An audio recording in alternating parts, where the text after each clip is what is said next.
পাকা আম 20 টাকা কিলো, দামে সস্তা, খেতে মজা। এ আম খেলে হালকা এরকম ডান্স হবে, নেচে নেচে খাবে, গেয়ে গেয়ে খাবে। আম লাগবে নাকি দাদা? আম লাগবে দাদা? এই আম খেলে পাতলা পায়খানা হবে না, হালকা কষা হাগা হবে, বাথরুমে বসলে স্যাট করে বেরিয়ে যাবে। দামে সস্তা, 20 টাকা কিলো।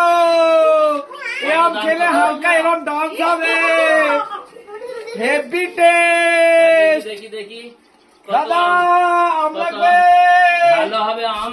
হ্যাঁ দেখেন দাদা, টিপে দেখেন, পাকা পাকা আম আছে। কত কিলো? 20 টাকা কিলো।